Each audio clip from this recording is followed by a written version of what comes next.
Sve dok knjigu nisam napisao, bolesno i uvređenog čovjeka zaneseni na sliku, ona ostaje kao trajan pečat, sve dok u vama ima života. Zamislite tog istog mladića koji docnije nekoliko puta dolazi u travu, a opet sam, s beležnicom u ulici, luta ulicama i pred radoznavim svetom unosi podatke o varoši, vezirima, džamijama, nazivima ulica iz grada. Bojao sam se, da još pogodne promakne. Dolazio sam više puta u travnik između dva svetska rata. Razgovarao sam sa starim travničkim begovima Teskeređić, Algačević, jezuitima iz gimnazije, Sofra, Kalfa, Halavima, Ašićijama i trgovcima. Travničku kroniku sam započeo sad svejedno koje, 1925. ili 26. godine. I od prilike sam 15 godina nosio sa sobom te zadaće, skupljao materijal i pravio, kao što vojnici prave skicu bojišta, skicu grada. Da ne zaboravim gde je koja ulica, da u knjizi ne stavim, recimo, kupilo na ovu, a Milenicu na ovu stranu. Ja sam mučno dolazio do podatka, da mučnije ne može biti.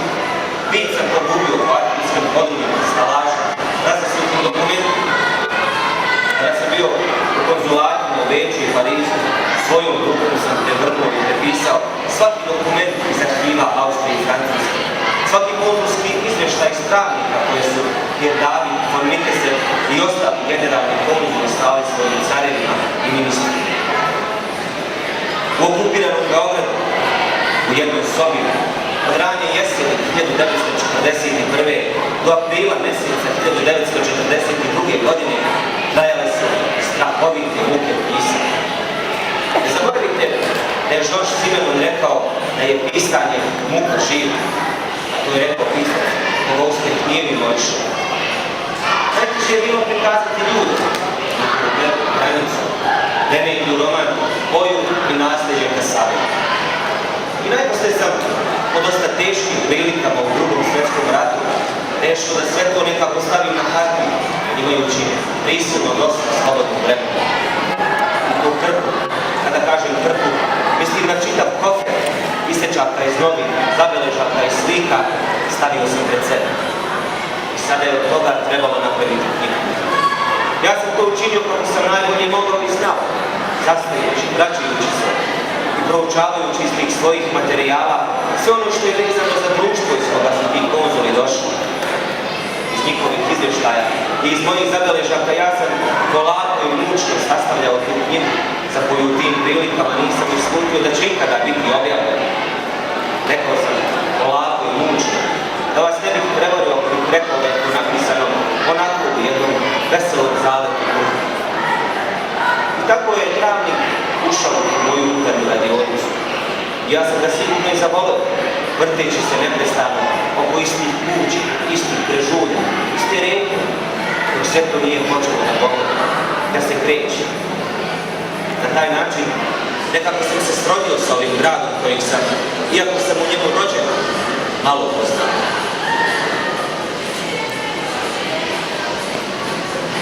Dobar dan. Prva publikacija objavljena u Travniku u Zaničevom muzeju je 1950. godine, a to je bio zbornik radova i ta je tradicija nastavljena sa zbornicima radova kojima se pokazuju najreferentnija istraživanja i promišljanja kulture i antropološke, prije svega povijesti u Travničkom kraju. Sve do danas ostalo su jako referentne i važne i upotrebi su, jer zapravo bolji knjiga ni nema iz tih oblasti, a to su knjige koje je pisao ugledni profesor zamjenike Travničke gimnazije Martin Dovičić, a to su knjige Travnik u vrijeme Vezira i Travnik u vrijeme Austro-Ugarske. I stoga očekivanje, odnosno potražnje, interesovanje za tim knjigama, vjerovatno će se u neko dogledno vrijeme pojaviti i referenti tih izdanja. U djelatnosti, izdavačkoj djelatnosti muzeja postoji biblioteka pod nazivom Sediment. I ovdje u te biblioteke javlja se zapravo samo jedan jedini autor. Enver Surović, čovjek za koga se moglo slobodno reći da je najbolji poznavatelj prošlosti Travničkog kraja, čovjek koji je nevjerovatnu energiju uložio u istraživanje te prošlosti, iako mu to nije niti poziv, niti profesija.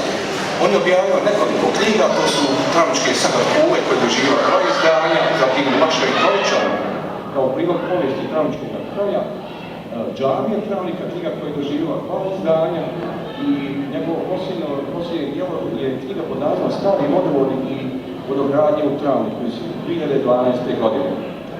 U jednome pregovoru u toj knjizi stoji ovako: ponukan spoznanom da njegovo prezime etimološki potiče od turske riječi su, što znači voda, i jo, što znači krv, te činjenicom da su njegovi preci popuzdano bili vodovođe, drevni graditelji vodovoda, autor se pasionirano posvećuje dugogodišnjem istraživanju ove teme.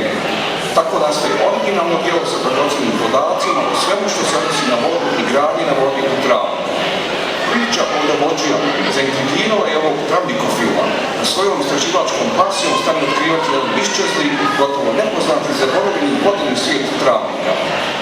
Prema vlastitom priznanju otkrio je rodni grad Izol sa zatrpanim izolima i potocima, nestalim malima, česmama, mostovima, vodenicama, kaphanama, stupama, pravima, tolatima.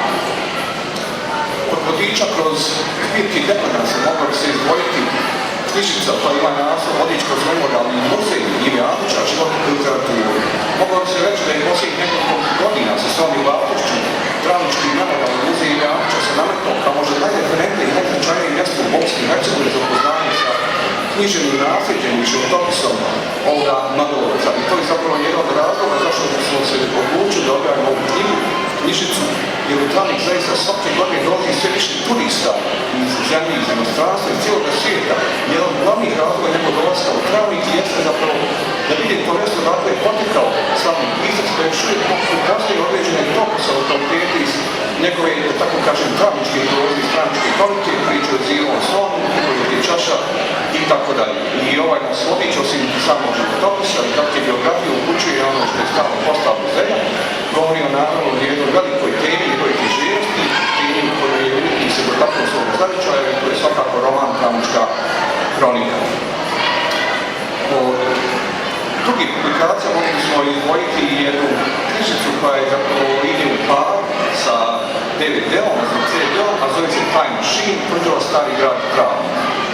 U tom nastojanju je se zrcalila teža da se po prvi puta u jednoj novoj dimenziji tehnologiji prikaže povijest Travničke tvrđave, a to je bila jedna virtualna 3D rekonstrukcija tvrđave iz Tursko-Osmanskog perioda koju radila savjetnica muzeja Vanja Bjelišić. To je jedan zapravo pionirski pokušaj u ovoj oblasti Bosne i Hercegovine se trodimenzionalno na način prikaže dakle ta povijest i mi smo unutar te 3D rekonstrukcije vrstili jedan kratki igrani film sa tuščicima iz Travnika koji ima za temu i prikaz svakodnevnicu turske osmanske vojne posade u Travničkoj tvrđavi. Od tih malih publikacija koje izdao zavičaj muzej u Travniku također valja izdvojiti jednu, a ona ima naziv Abdullah Maglić, sjećanja susrete s Simom Andrećem. Travničan Abdullah Maglić dugi niz godina bio je istaknuti funkcioner u Travničkom kraju, koji je očito niz dani govornih društveno-političkih dužnosti i pod tim društvenih dužnostima on se već davnih godina sastajao i susretao sa Imom Andrićem. I on je zapravo funkcionisao kao neka vrsta neformalnog travničkog oficira za vezu koji je kod Andrića išao u Beograd, održavao te koliko je bilo moguće tijesne kontakte sa Nogolovcem i u interesu je Travnika bilo da ima stalni kontakt sa književnikom koji tada živio u Beogradu. I Travnički muzej snimio jedan niz razgovora, video kanal sa tim starim gospodinom koji je nosio razna sjećanja na te susrete, izveo nekoliko vrlo dragocenih detalja koje niste mogli pročitati u jednoj mnogobrojnih publikacija koje tematiziraju Andrićevu književnost i njegov život. I mi smo na osnovu tih razgovora napravili tu jednu knjižicu koju je Abdullah Maglić govorio o nekim detaljima, a jedan je možda interesantan taj detalj koji se tiče njegove knjižne zaostavštine. Dakle, nakon smrti Ive Anića, kada je bilo pokušaja samo u Beogradu da bilo te zaostavštine bude predat na čuvanje i upotrebu u Bosni i Hercegovini, prije svega muzeju književnosti Bosne i Hercegovine u Sarajevu i Travničkom muzeju, odnosno memorijalnom muzeju Ive Anića u Travniku. Jedna je knjiga isto veoma važna u tom arhivskom smislu, ona zapravo predstavlja jedan otisnuti arhiv, a radi se o jednom antropološkom fenomenu u Travniku koji je počeo tih 50-ih godina. Naime, na jednom festivalu amaterskih pozorišta Jugoslavije, jedan je pozorišni kritičar rekao da u Jugoslaviji postoji 3 vrste pozorišta, to su profesionalna, amaterska i travnička.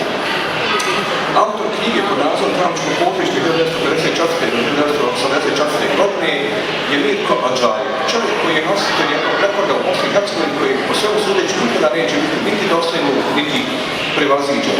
To je čovjek koji je odigrao najveći broj pozorišnih predstava u amaterskom glumištu u Bosni i Hercegovini i čovjek koji je osvojio sve moguće nagrade i priznanja za režije, scenografije i sve ostale elemente teatarske čarolije na nivou amaterskog glumišta, odnosno na nivou amaterskih festivala Bosne i Hercegovine i Jugoslavije. I on je priredio u Čivu kao jednu, kako rekao, otisnutu Čivu u kojoj su sadržani svi najznačajniji događaji pojedinosti i završenja svih osoba koje su dugi niz godina imala svoj doprinos toj teatarskoj umjetnosti u Travniku. Osim tih, dakle, štampanih publikacija, Travnički muzej posljednjih godina izdaje nekoliko DVD-a i CD-a. Jedan je, recimo, bio song, jedna mala kompilacija od nekoliko songova pod nazivom Sve moje iz Bosne, koji su travnički muzičari različitih generacija koji jednu povodom obljetnice 50 godina dobili ove nagrade književnosti. To su bila 3 songa koja su ispisana sa travničkom prozom Ive Andrića. Tu je jedan interesantni dokumentarni film Vratio se Čiro i tiče se tog velikog, snažnog, emotivnog odnosa Travničana prema tom neprešaljenom događaju iz prošlosti kada je ukinuta uskotračna pruga, kada je nastao iz barem prilika iz naših života taj parni voz Čiro koji je evo danas pred Travničkim muzejom i izaziva i danas jako veliku pažnju posjetilaca i samih građana Travnika i taj film nam govori o toj velikoj tuzi, jednom velikom žalu za nepostojanje te pruge i spomenutom, graditeljke spomenutom tehničke kulture. Travnički muzej objavljuje i beletristiku, ne tako znatno mjeri, ali ipak objavljuje poeziju i prozu lokalnih autora, pa je spomenula samo kako poeziju Finti Filinović pod nazivom Istoka slučajnog zapada, potom jednu knjigu pjesama za djecu pod nazivom Školska tvorba koju je objavila Krbija Memaleđija. Jedna interesantna spisateljica koja se javila u Travniku i zove se Vesna Papić objavila nekoliko knjiga od kojih svaka sve uporište ima u islamskom sufizmu i to je bio njen pogled, književni pogled na tu duhovnu tradiciju koja i danas postoji u Travniku. A posljedna takva knjiga iz beletistike koju je muzej objavio jeste zbirka poezije Mali govor, pjesnika iz Sanskog mosta Amira Talića, jedinog bosansko-hercegovačkog pjesnika koji je bio uznik u posljednjem ratu 1992. do 1995. godine, dakle jedini književnik koji je bio zatvoren u logorima i zatvora Republike Srpske, pod optužbom za špijunažu, trebao je oko godinu dana u Banovačkom podistražnom zatvoru koji se zvao Mali logor i oslobođen je tek nakon potpisivanja Dejtonskog mirovnog sporazuma 1996. godine i nedugo potom je izbacio iz sebe tu, dakle, torturu, sve ono te strašne događaje koje je doživio u tome Banovačkom zatvoru i to je jedna poezija koja se tiče onoga što se mogu uslovno zvati logorologija. Dakle, Amir Talić nam je predstavio tu knjigu i ona je objavljena 1997. godine u Klagenfurtu, no nedugo potom je nestala iz biblioteka i knjižnica i to je bio razlog kada je Amir Talić gostao prošle godine u manifestaciji Američkih dani, kada nam je predloženo da ponovno objavi jedno drugo dopunjeno izdanje. To smo evo ove godine uradili kao jedno zaista potresno poetsko svjedočanstvo o tome što je bio taj strašni rat u Bosni i Hercegovini 90-ih godina. Osim tih knjiga, rekao, tu su i neke knjižice koje nam dodiru, makar dotiču, prirodoslovnu tematiku i nastavljenost Travnika na planini Vlašić, to propitivanje te međusobne povezanosti, uslovnosti prirode i društva u Travniku, potom katalozi izložbi i drugih promocija koji treba svakako izdvojiti jedno, a to je Travnička zbirka koju je zapravo priredio Asim Đelilović, profesor na Sarajevskoj akademiji likovne umjetnosti. On je čovjek koji dugi niz godina sakupljao djela savremenih likovnih stvaralaca iz domena, dakle, savremene likovne umjetnosti Bosne i Hercegovine, odlučio to kao svoj mali legat pokloni Travničkom muzeju i ta zbirka se naziva Travničkom zbirkom i taj katalog je govori o tom zaista velikom poklonu i onome što je jedna velika važnost za Travnički muzej i uopšte za Travnik. Evo bilo možda nekoliko riječi ono što je produkcija i izdavaštvo u okviru Travničkog zavičnog muzeja. Mi smo napravili zapravo samo jedan izbor, to je zapravo veći dio prostornog tih izdanja, ali na posljedku se samo može reći da to radi u skladu sa prije svega materijalnim mogućnostima i da to sve nastaje u jednoj maloj muzejskoj rezidenci, a možda jednog dana budemo imali te strojeve, da će se to i taj proces okončavati u podrumu te stare muzejske zgrade iz 1928. godine. A sada ćemo čuti još nekoliko fragmenta iz romana Travnička halika, koji će interpretirati akademski glumac Matej Paškar. I u delu i na samom času. Njihov grad, to je u stvari jedna tesna i duboka rastina na koju su naraštaji s vremenom izgradili i obradili. Jedan utvrđen prolaz koji su se ljudi zadržali da žive stav, prilagođavajući stoljeća sebe njemu i njega sebe. Sa ove strane ruše se brda strmi i sastaju pod oštrim lukom u dolini, koju jedva ima mesta za tanku reku i drum pored njega. Tako zveliči na napola otvorenu knjigu, na čijim su stranicama s jedne i druge strane kao naslika bašne, sekarci, kuće, njive, groblja i džamije. Nikad niko nije izračunao koliko je sunčanih sati priroda uskratila ove grade, ali izvisno da se sunce ovdje docnije rađa i ranije zalazi nego u makojoj od posljednih mnogobrojnih varoši i varošaca. To ne poriču ni Travničani, ali zato tvrde da sunce dok sja, nigde ne sja tako kao na njihovim gradima. U toj uskoj dolini kojom pod dnu protiče Laš, a sa strana je šaraju vrela, jazovi i potoci, puno je vode i promena, gotovo nigde nema prava puta i ravna mesta koliko da čovjek nogu metne slobodno i bezbrižno. Sve je strmo i neujednačeno, izukrštano i isprepleteno, povezano ili isprekidano privatnim putima, ogradama, čikama, baštama i kapičicima, grobljima ili bogomolima. Tu, na vodu, tajanstveno, neslavno i moćno stihiji, rađaju se u umiru naraštaje Travnička.